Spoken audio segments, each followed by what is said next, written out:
Assalamualaikum warahmatullahi wabarakatuh.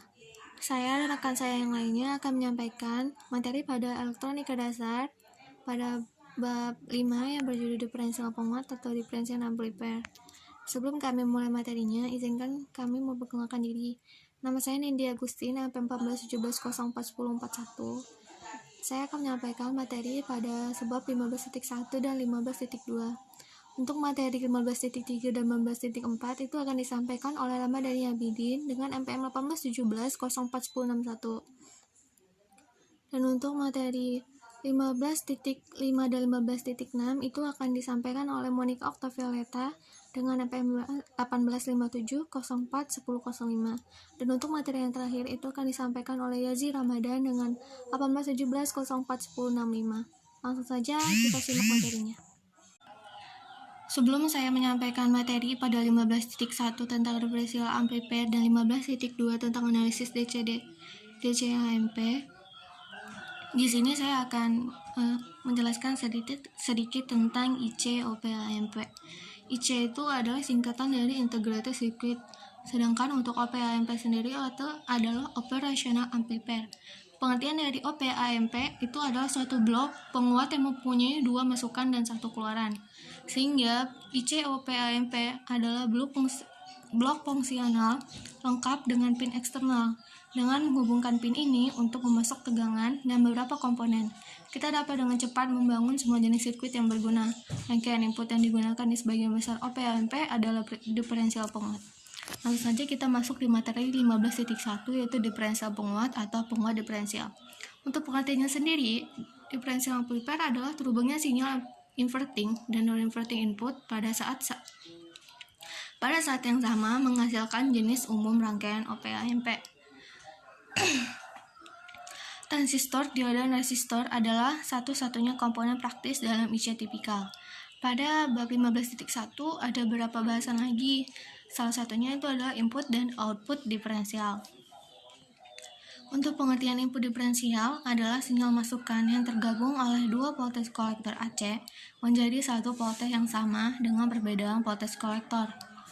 Untuk pengertian output diferensial adalah sinyal keluaran tergabung oleh dua voltage kolektor AC menjadi satu voltage yang sama dengan perbedaan voltage kolektor. Dari gambar di samping, rangkaian ini memiliki transistor identik dan resistor kolektor yang sama. Dengan simetri sempurna, Vout adalah 0 ketika dua tegangan input sama.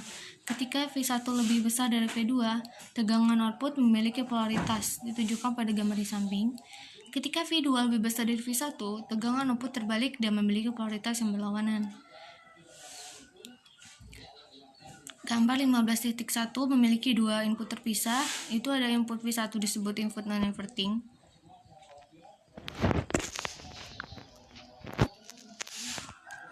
Ini input non-inverting karena Vout berada dalam fase dengan V1. Di sisi lain, V2 disebut dengan input pembalik. Ini input pembalik karena Vout adalah 180 derajat keluaran dari fase dengan V2.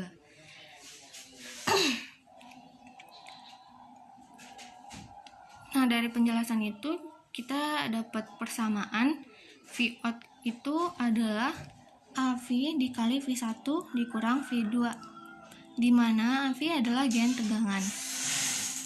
Nah, dari gambar ini kan kita punya diferensial input dan diferensial output. Kita lanjut ya. Nah, di sini kita bakal bahas konfigurasi non-inverting.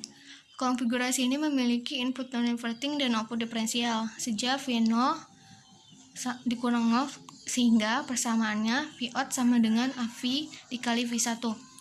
Untuk selanjutnya itu ada konfigurasi pembalik input. V2 adalah input aktif dan V1 adalah input ground. Sehingga mendapat persamaan Vout sama dengan min AV dikali V2. Nah, gambar ini kan ada perbedaan nih kan ya di Vout-nya. Nah, untuk Vout yang di sini, ini namanya single ended output Vout-nya. Kalau untuk yang di sini, itu disebut dengan non-differential output. Lanjut.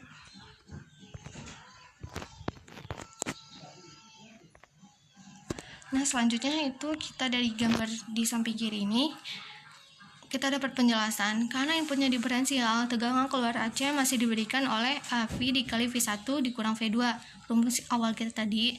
Namun, dengan output berujung tunggal, kenaikan tegangan setengah dari output diferensial, sehingga mendapatkan gain voltage setengah lebih banyak dengan output tunggal karena output hanya berasal dari salah satu kolektor. Ini adalah field-nya ya. Ini field. Nah, di sini kan ini kan kita punya lambang nih. Nah, untuk lambang sendiri itu adalah lambang dari OP-AMP, Operational Amplifier. Nah, di sini ada yang namanya V1. V1 itu disebut dengan non-inverting input, V2 itu disebut dengan inverting input. Nah, sedangkan itu adalah field-nya. Nah, untuk yang I2 itu adalah differential input dengan single output yang udah gue jelasin di awal tadi. Kita lanjut.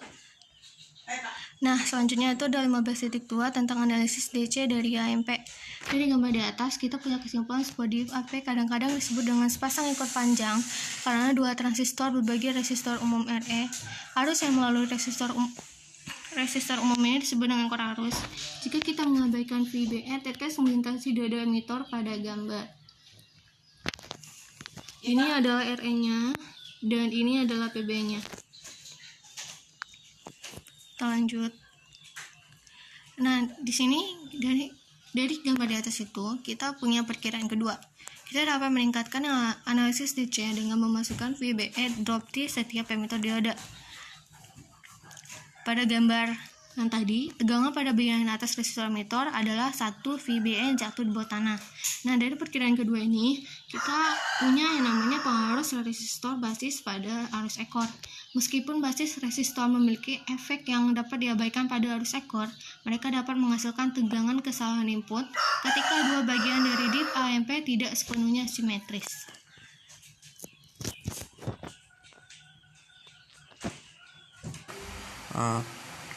Jadi untuk pembahasan kali ini kita akan melanjutkan dari subbab 15.1 dan 15.2, yaitu sebab berikutnya 15.3 tentang analisis AC dari differential amplifier.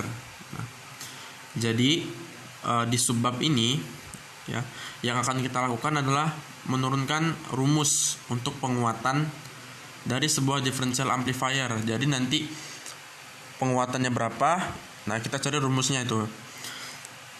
Terus untuk menentukan rumusnya tadi, kita mulai dengan rangkaian yang paling sederhana dulu ya. Nah, seperti rangkaian ini. Nah, pada gambar di samping, nah itu menunjukkan differential amplifier dengan tegangan input atau V-in-nya itu berbentuk yang disebut dengan non-inverting input ya. Mungkin bisa balik lagi ke subbab 15.1, maksudnya non-inverting input dan inverting input itu apa. Jadi kalau non-inverting input, dia V-in-nya atau tegangan inputnya itu dia berada di V1 atau di transistor sebelah kiri ya, bisa dilihat di gambar. Dan kalau misalkan nanti di tegangan inputnya itu atau sumbernya nanti sumber tegangan AC-nya itu di sebelah kanan atau di V2 sebelah kanan di transistor sebelah kanan, itu disebutnya inverting input. Oke, jadi nah terus dan keluaran ujung tunggal. Nah, keluaran ujung tunggal maksudnya ini kayak V out-nya lihat itu cuman ada kayak cuman satu titik itu, cuman satu titik. Beda nanti kalau misalkan di tengah-tengah antara transistor 1 dan transistor 2 itu bukan keluar ujung tunggal, tapi outputnya berbentuk diferensial. Jadi nanti outputnya itu diperoleh dengan mencari selisih dari tegangan kolektor yang ada di transistor 1 dan tegangan kolektor yang ada di transistor 2. Nah, oke, lanjut. Nah, kalau misalkan pada rangkaian ini ya, pada rangkaian ini saya beri sinyal AC atau saya beri tegangan AC seperti ini gambar V1 ya. Maka kedua transistor ini ya, disimbolkan Q1 dan Q2 itu mereka berdua merespon sinyal dari V1 atau inputnya itu dengan cara saling melengkapi. Maksudnya gini, kalau misalkan nanti arus emitor dari transistor 1 atau Q1 itu naik ya, maka pada saat yang sama arus emitor pada Q2 akan turun. Begitu juga sebaliknya ya. Kalau misalkan arus emitor di Q1 dia turun, berarti arus emitor di Q2 dia naik. Begitu sebalik cara kerjanya. Nah, terus pada gambar ini ya, transistor yang sebelah kiri atau Q1 itu diibaratkan sebagai sebuah sumber yang menghasilkan tegangan AC yang melalui hambatan emitor, di mana tegangan AC ini besarnya setengah dari sinyal input. Nah, jadi kan nanti sinyal input itu ngalir atau tegangan input ngalir masuk ke transistor 1. Nah, transistor 1 Q1 ini diibaratkan sebagai sebuah sumber yang menghasilkan arus AC. Nah, arus AC-nya itu nanti besarnya itu setengah dari arus atau setengah dari tegangan inputnya atau V1. Nanti bisa kita lihat. Lanjut. Nah, ini ada penguatan keluaran ujung tunggal ya. Ujung tunggal seperti tadi kan Vout cuma ada satu. Nah, ini gambar ini merupakan rangkaian ekuivalen AC dari gambar sebelumnya, dari gambar ini. Nah, jadi kalau misalkan dari gambar ini kita mau cari rangkaian ekuivalen AC-nya, itu seperti ini. Oke. Lalu kita lihat bahwa kedua transistor, baik itu Q1 dan Q2, dia memiliki RE aksen ya. RE aksen. Oke. RE aksen. Terus karena bisa lihat di sini Q2-nya itu basis dari Q2-nya itu di ground kan, maksudnya dihubungkan dengan ground ya, maka RE yang ada di sini, resistor emitornya itu dia tersusun paralel dengan RE aksen dari transistor yang kedua ya. Kenapa? Karena tadi basis dari Q2-nya itu dihubungkan dengan ground, maka ada bentuknya seperti ini. Oke. Nah, ini jadi rangkaian ekuivalen AC-nya. Terus kalau misalkan ini kita sederhanakan, maka bentuknya seperti ini. Jadi kita sederhanakan dengan tidak menganggap RE atau RE-nya kita abaikan ya. Terus kita perhatikan kalau ini kan kalau misalkan dilihat dari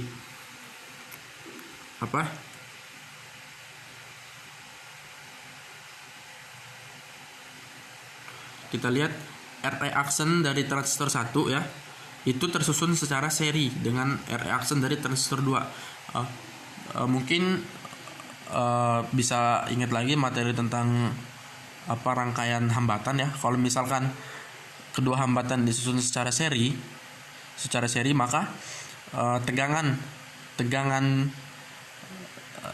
totalnya itu berarti tegangan dari jumlah tegangan dari masing-masing hambatan.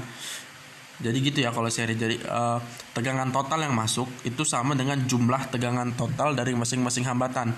Karena misalkan tadi terus kalau misalkan yang masuk sebesar V1, karena ini RE aksennya sama, berarti yang masuk ke RE aksen itu besarnya setengah dari V1. Makanya tadi saya sebutin Q1 itu menghasilkan arus AC yang besarnya setengah dari V1. Nah, terus dari gambar ini kita bisa menghitung Vout-nya itu dengan rumus Vout sama dengan IC dikali RC. Mungkin bisa diingat lagi untuk pembahasan transistor bahwa IC itu hampir sama dengan mendekati nilai IE. Makanya saya ganti Vout sama dengan IE kali RC. Nah, terus dan tegangan inputnya kan tadi tegangan inputnya kan V1 sebenarnya. V1 kan tegangan inputnya. Cuman karena kita mau menyatakan dalam bentuk RE, ya kan? Karena tadi RE aksen yang melewati RE aksen itu setengah dari V1, makanya untuk mendapatkan V1 berarti kita harus kalikan dengan 2 atau dijumlahkan gitu ya dari masing-masing RE aksen, atau Vin sama dengan IE RE aksen ditambah IE dikali RE aksen sama dengan 2 IE RE aksen. Nah, terus kalau misalkan kita mau cari penguatannya itu dengan membandingkan antara Vout dengan Vin. Sehingga didapatlah AV atau penguatan penguatan tegangannya sebesar RC per 2 RE aksen. Nah, jadi rumus yang terakhir ini digunakan untuk mencari penguatan tegangan untuk rangkaian non-inverting input dan dengan ujung keluaran tunggal. Oke. Lanjut. Nah, kalau misalkan tadi keluarannya tunggal, ujung keluaran tunggal cuma ada satu. Nah, kalau sekarang yang kita bahas ini, dia keluarannya ada dua, ya bisa dilihat ya, V outnya ada kutub positif negatifnya. Jadi nanti ini disebutnya output diferensial. Jadi kalau tadi single ended atau ujung tunggal cuma ada satu, kalau diferensial dia ada dua, V outnya ada positif negatif. Oke. Masih sama dengan inputnya berupa non inverting karena dia dari V1. Nah, terus kalau kita mencari V outnya itu sama dengan VC2 dikurang VC1. Ini bisa dilihat di subbab 15.1 ya. Awal banget itu dikasih tahu kalau misalkan ada rangkaian diferensial amplifier dengan diferensial output, itu V outnya sama dengan VC2 dikurang VC1, sama dengan VC itu IC dikali RC dikurang minus IC kali RC, sama dengan 2 IC RC. Oh maaf, ini agak typo ya, tadi harusnya ada IC nya. Terus nah perhatikan tanda negatif muncul di VC1 karena VC1 itu memiliki fase 180 derajat tertinggal dari VC2. Maksudnya gini, tertinggal 180 derajat itu kalau misalkan digambar dalam grafik sinusoidal ya, tertinggal 180 derajat itu maksudnya VC2 itu dia mulainya dari atas ya, mulai dari atas bentuk kayak grafik kosinus gitu. Nah, sedangkan VC1 karena tertinggal 180 derajat, dia mulainya dari bawah, dari Y negatif. Kalau misalkan kita belajar gelombang ya.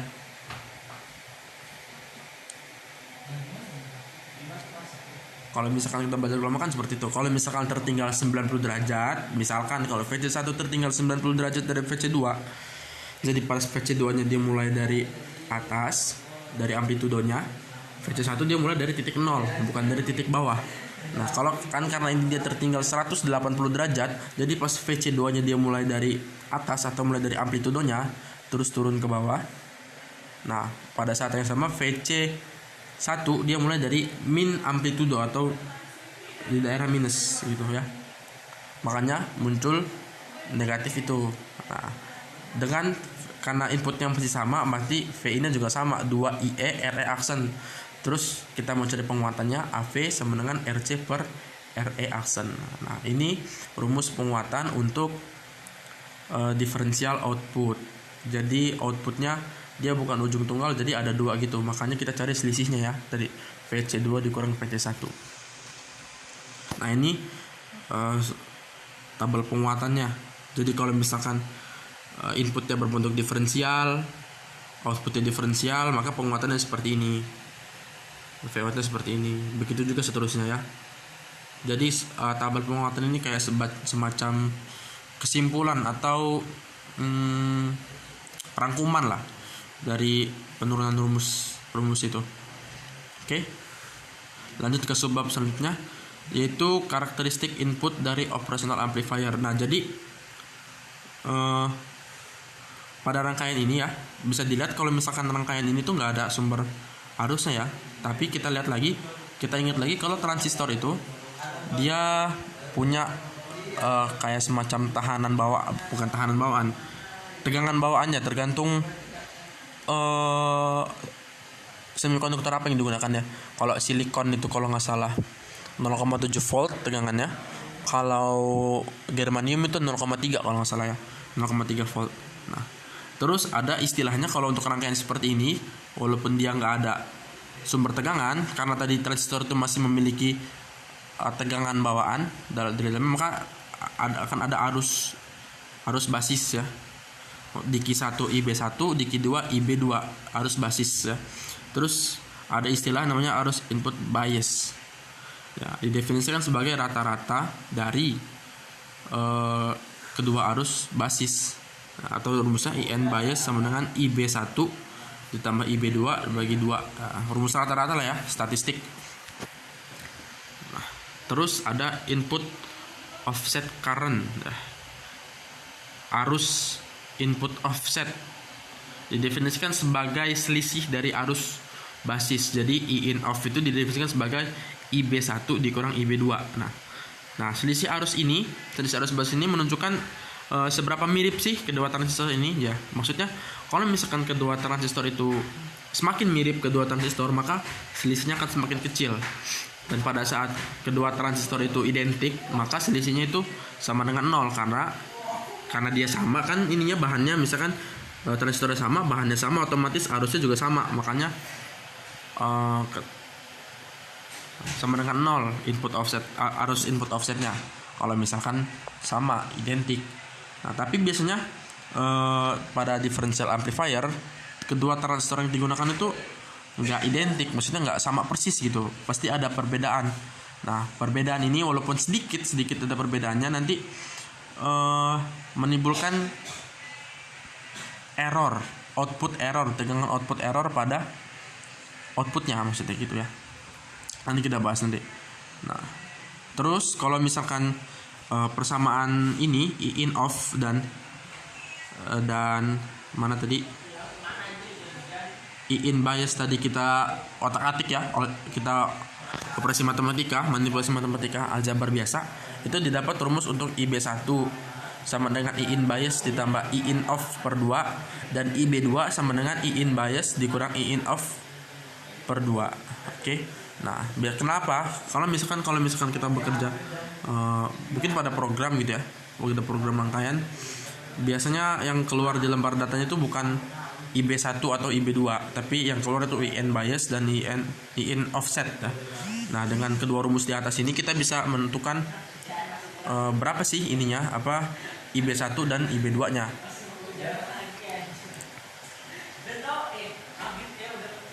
Nah, sekarang kita mau membahas dampak dari adanya arus pada basis ya kan.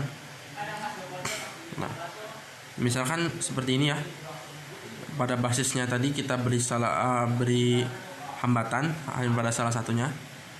Lalu di sini dijelaskan karena hanya ada satu resistor akan muncul error pada dengan output atau V error, bisa dilihat dari gambar ya. Lanjut. Nah, cara untuk mengurangi output dari tegangan error tadi atau V error adalah dengan memakai tahanan basis yang sama besar pada sisi lainnya dari differential amplifier, seperti pada gambar di samping. Nah, jadi kalau misalkan seperti ini ya, dia akan muncul error ya, karena dia cuma ada salah satu tahanannya cuma ada di salah satu resistor ya, bisa kita lihat. Tapi kalau cara menguranginya itu dengan menambah atau memberi tahanan yang sama besar pada transistor yang sebelah kanan.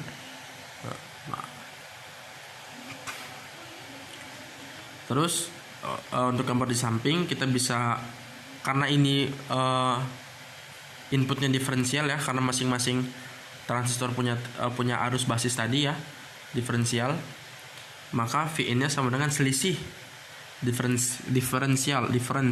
selisih kan. Vin sama dengan selisih dari arus basis pada kedua transistor, atau IB1 dikurang IB2 dikali RB, karena RB-nya sama ya, samanya. Atau kita lihat lagi, kalau IB1 dikurang IB2 itu sama dengan IN off ya. Oke. Nah,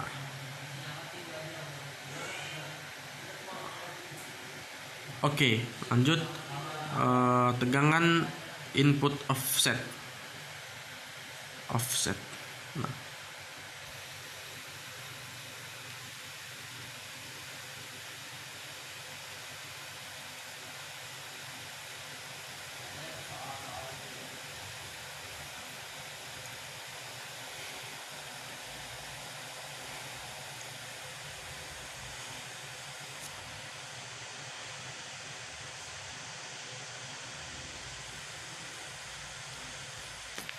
Nah, terakhir, kalau misalkan kita punya rangkaian gambar seperti gambar di samping ya.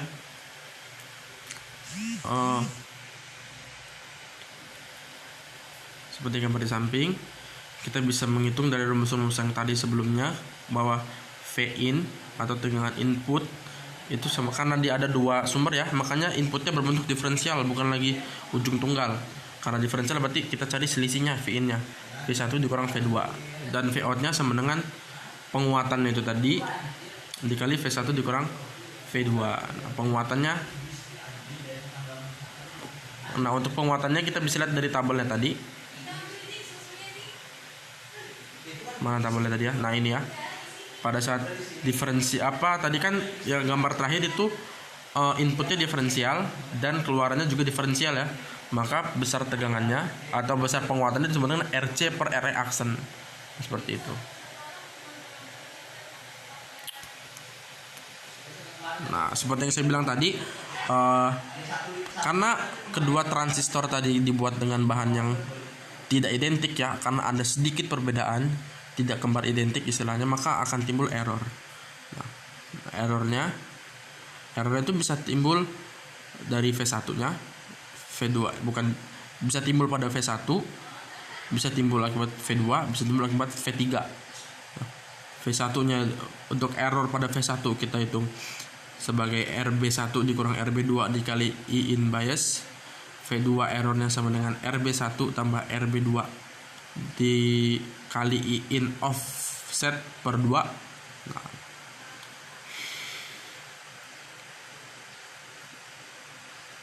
dan V3 errornya sama dengan V in off. Nah,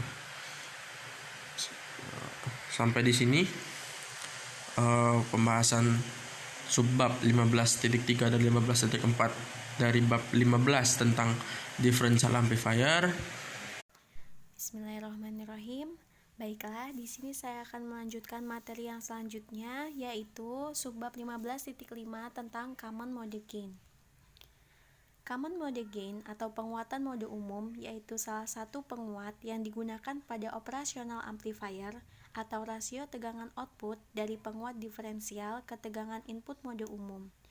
Jika diferensial amplifier simetris sempurna, maka tidak ada tegangan output AC yang menggunakan sinyal input common mode, karena V1 sama dengan V2. Tetapi ketika diferensial amplifier tidak simetris sempurna, maka tegangan output AC kecil. Berikut adalah gambar dari common mode gain. Gambar di samping menunjukkan input diferensial dan output ujung tunggal yang merupakan salah satu bentuk dari common mode gain. Munculnya sinyal common mode gain yaitu kabel yang terhubung dengan dasar masukan bertindak seperti antena kecil. Jika diferensial amplifier beroperasi dalam lingkungan dengan banyak interferensi elektromagnetik, maka masing-masing basis bertindak seperti antena kecil yang mengambil tegangan sinyal yang tidak diinginkan. Cara menemukan gain tegangan pada common mode gain. Diawali dengan kita menggambar ulang sirkuit, tegangan sama V in Cm mendorong kedua input secara bersamaan, sehingga hampir tidak ada arus yang melewati kawat antara emitter. Oleh karena itu, kita dapat menghapus kawat yang ada. Jadi, tegangan input yang terdapat pada kedua V in tersebut didorong secara bersamaan sehingga tidak ada arus yang akan melewati kawat emitter ini. Jadi dapat dibuat rangkaian yang lebih sederhana seperti ini. Common mode rejection ratio. Rasio penolakan mode umum atau CMRR, yaitu metrik yang digunakan untuk mengukur kemampuan perangkat untuk menolak sinyal mode umum, yaitu sinyal yang muncul secara bersamaan dalam fase kedua input. Fungsi dari CMRR yaitu untuk mengurangi kebisingan pada saluran transmisi. CMRR merupakan istilah yang dipakai dalam spesifikasi penguat diferensial dalam kemampuan menolak isyarat-isyarat mode tunggal. CMRR dibentuk oleh dua input yang memiliki tegangan DC yang sama. CMRR dapat dirumuskan menjadi CMRR sama dengan AV per AVCM.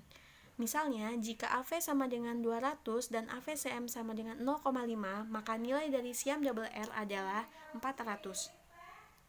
Semakin tinggi CMRR, maka akan semakin baik. CMRR tinggi diperlukan ketika sinyal diferensial harus diperkuat dengan common mode gain yang besar, seperti interferensi elektromagnetik yang kuat. Nilai CMRR tergantung pada frekuensi sinyal.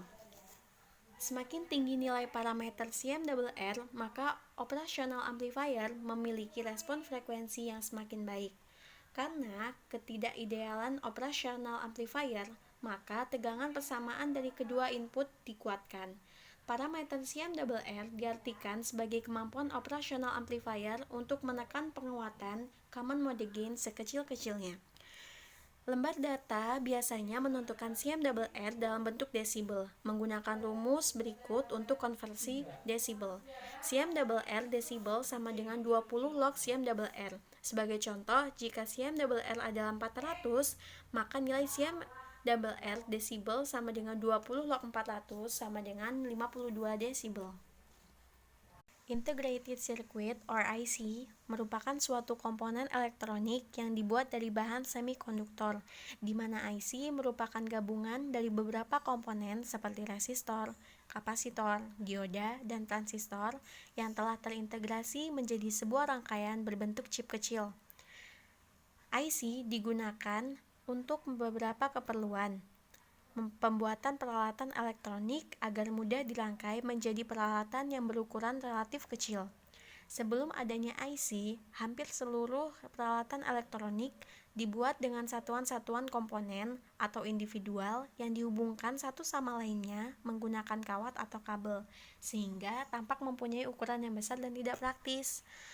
Penemuan sirkuit terpadu or IC pada tahun 1959 merupakan sebuah terobosan besar karena komponen tidak lagi diskrit, mereka terintegrasi. Ada berbagai macam fungsi dari IC, yaitu fungsi IC linear dan IC digital. Fungsi IC linear yaitu sebagai penguat daya, penguat operasional, penguat sinyal, multiplier, voltage comparator, voltage regulator, dan penerima frekuensi radio. Sedangkan fungsi dari IC digital yaitu sebagai gerbang logika, flip-flop, timer, counter, clock, multiplexer, memory, calculator, microcontroller, and microprocessor. Berikut ini adalah deskripsi singkat tentang bagaimana sebuah IC dibuat. Pertama, pabrik memproduksi sebuah P kristal beberapa inci. Bagian ini kemudian diiris menjadi banyak wafer tipis, seperti gambar B. Salah satu dari wafer yang tersusun akan dipoles untuk menyingkirkan ketidaksempurnaan atau ketidakidealan yang ada. Permukaan wafer ini disebut P-substrat. Kemudian akan digunakan sebagai chassis atau kerangka untuk komponen integrasi. Berikutnya, wafer dimasukkan ke dalam tungku.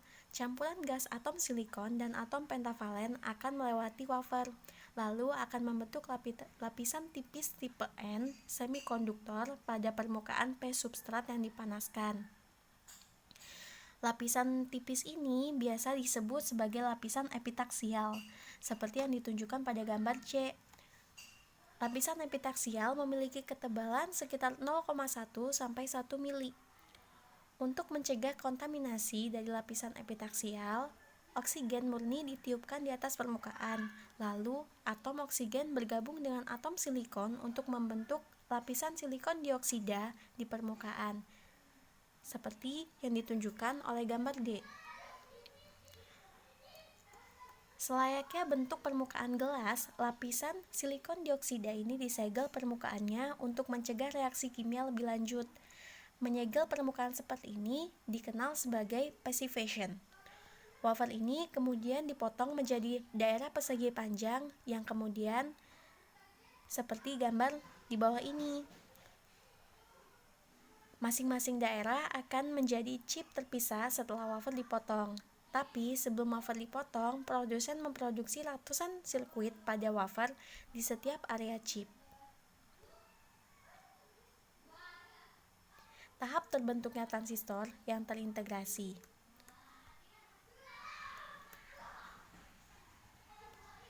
Bagian dari silikon dioksida terukir memperlihatkan lapisan epitaksial.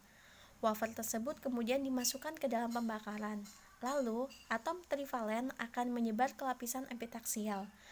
Konsentrasi atom trivalen cukup untuk mengubah lapisan epitaksial dari bahan N untuk daerah P. Oleh karena itu, kita memperoleh sebuah daerah N di bawah lapisan silikon dioksida seperti pada gambar B. Oksigen ditiup di atas permukaan untuk membentuk lapisan silikon dioksida seperti gambar C. Maka sebuah lubang akan terukir di antara lapisan silikon dioksida, yaitu paparan lapisan N epitaksial seperti gambar D. Lubang di lapisan silikon dioksida ini disebut window atau jendela.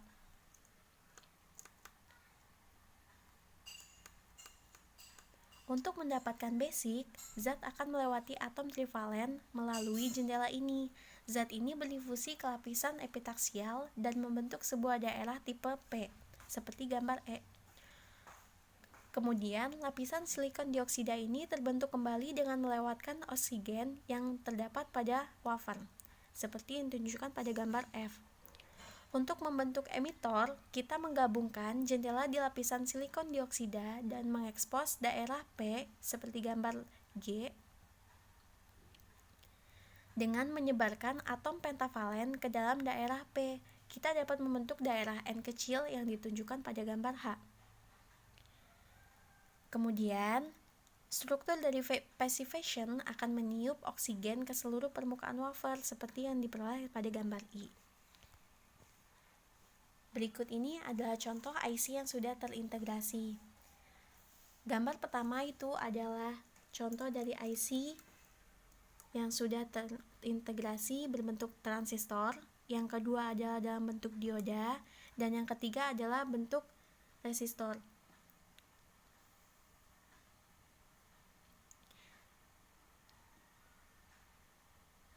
Dan berikut ini merupakan bentuk dari IC sederhana. Jenis IC. IC terbagi menjadi dua jenis, yaitu IC monolitik dan IC hibrida. IC monolitik. Kata monolitik berasal dari bahasa Yunani yang berarti satu batu. Kata ini menjadi penyebab komponen merupakan bagian yang terdiri dari satu chip. Monolitik IC merupakan jenis yang paling umum dari IC. Sejak penemuan mereka, produsen telah memproduksi IC monolitik untuk digunakan dalam berbagai macam fungsi. Komersial jenis yang tersedia dapat digunakan sebagai penguat, tegangan regulator, linggis, penerima AM, sirkuit televisi, dan sirkuit komputer. Tapi IC monolitik memiliki keterbatasan daya karena sebagian besar IC monolitik mengukur transistor sinyal kecil diskrit. Mereka digunakan dalam aplikasi daya rendah. IC hibrida. IC lain yang digunakan dalam aplikasi daya tinggi yaitu IC hibrida. IC hibrida menggabungkan dua atau lebih monolitik IC dalam satu paket. Atau mereka menggabungkan IC monolitik dengan tipis atau sirkuit tebal film. IC hibrida secara luas digunakan untuk daya tinggi audio amplifier lebih dari 5 sampai lebih dari 50 watt. Menurut fungsi digital, IC terbagi menjadi dua, yaitu transistor-transistor logic dan complementary with MOSFET. Transistor-transistor logic merupakan IC yang digunakan untuk berbagai variasi logic. Jumlah kaki IC bervariasi, ada yang 8, 14, 16, 24, dan 40. IC ini bekerja pada biner logic atau bilangan dasar 2, yaitu hanya mengenal kondisi saja, di mana 1 adalah on dan 0 adalah off. Yang kedua yaitu complementary with MOSFET atau CMOS, merupakan gabungan dari komponen-komponen MOSFET untuk membentuk gate-gate atau gerbang dengan fungsi logik. Tingkat integrasi. Tingkat integrasi terbagi menjadi 3, integrasi skala menengah, integrasi skala besar, dan integrasi skala sangat besar. Integrasi skala menengah atau medium scale integrated mengacu pada IC yang memiliki 12-100 komponen terintegrasi per chip, baik transistor bipolar atau transistor MOS. Enhancement mode MOSFET dapat digunakan sebagai transistor terintegrasi IC. Sekali lagi, kebanyakan chip MSI menggunakan komponen bipolar. Yang kedua yaitu integrasi skala besar atau large scale integrated. mengacu pada IC dengan lebih dari 100 komponen, karena diperlukan langkah-langkah yang lebih sedikit untuk membuat MOS transistor terintegrasi. Produsen dapat menghasilkan lebih komponen pada sebuah chip daripada yang mungkin dengan transistor bipolar. Yang ketiga adalah integrasi skala sangat besar atau very large scale integrated. Mengacu menempatkan ribuan atau ratusan ribu komponen pada satu chip. Hampir semua chip modern menggunakan VLSI, yang kemudian akan dilanjutkan oleh materi selanjutnya, Yazi Ramadan. Oke, di sini saya akan melanjutkan materi di kelompok kami, yaitu tentang the current mirror atau arus cermin. Arus cermin adalah sirkuit yang dirancang untuk menyalin arus melalui satu perangkat aktif dengan mengendalikan arus di perangkat aktif lain dari sirkuit, menjaga arus keluaran konstan tanpa menghiraukan pemuatan. Nah, pada arus cermin ini, dengan AC ada cara untuk meningkatkan tegangan dan CMRR dari diff amplifier. Nah, pada gambar 1528, pada gambar ini menunjukkan dioda kompensasi secara paralel. Maksud dari dioda kompensasi adalah persimpangan dioda digunakan untuk menstabilkan suhu sirkuit transistor. Jadi pada gambar 1528 ini menunjukkan dioda kompensasi secara paralel dengan dioda emitter dari transistor. Arus melalui resistor diberikan oleh IR5 VCC kuadrat VBE-R. Jika dioda kompensasi dan dioda emitter memiliki kurva arus tegangan identik, arus kolektor akan sama dengan arus melalui resistor, maka didapat IC5IR. Nah, pada gambar ini, pada gambar 1528 dengan AC, jadi relatif mudah untuk mencocokkan karakteristik dioda kompensasi dan dioda emitter karena kedua komponen pada chip yang sama. Arus cermin digunakan sebagai sumber arus dan beban aktif dalam desain IC operasional amplifier. Nah, selanjutnya ada current mirror sources the tail current atau arus cermin sumber-sumber arus ekor. Dengan output tunggal dapat didapatkan tegangan dari differential amplifier, yakni RC per 2R elektron, dan umum atau mode umum tegangan RC per 2RE. Rasio kedua keuntungan memberikan CMRR 5 pangkat RE elektron. Nah, semakin besar kita dapat membuat RE-nya, maka dapat semakin besar CMRR. Salah satu cara untuk mendapatkan nilai R yang tinggi adalah dengan menggunakan cermin saat ini atau arus cermin. Untuk menghasilkan arus ekor seperti yang ditunjukkan pada gambar 1529 ini, arus melalui dioda kompensasi adalah IR5 VCC5 VCC pangkat 1 VEE kuadrat VBE-R.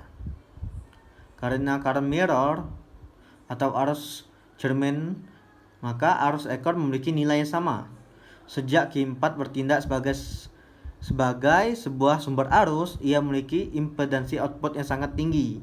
Sebagai hasilnya, yang akan dipinjamkan dari RE dari amplifier diferensial dalam ratusan mega ohm, dan CMRR secara dramatis meningkat. Nah, pada gambar 1529 ini memberitahukan Q3 ditampilkan sebagai dioda. Hal ini karena transistor Q3 memiliki basis dan beban kolektornya arus pendek bersama, sehingga bertindak sebagai dioda. Hal ini umumnya dilakukan di dalam IC.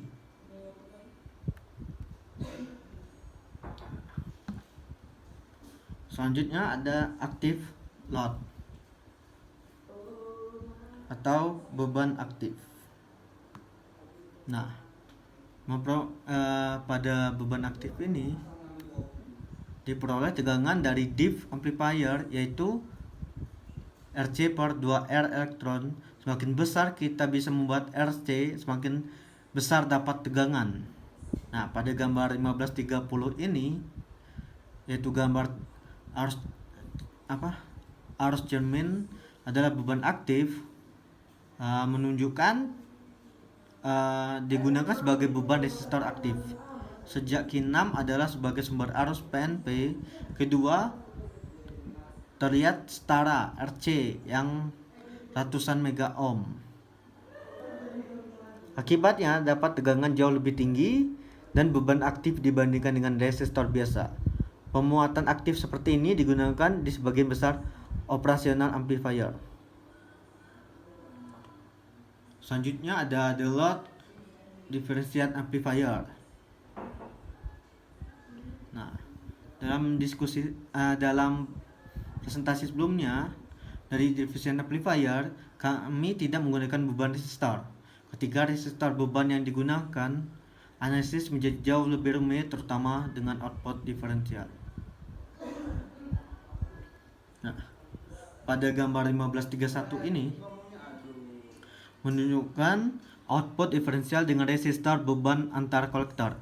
Ada beberapa cara untuk menghitung efek bahwa beban ini resistor memiliki tegangan output. Jika kita mencoba untuk memecahkan masalah ini dengan hukum Kirchhoff bersama lingkaran, Anda akan memiliki masalah yang sangat sulit.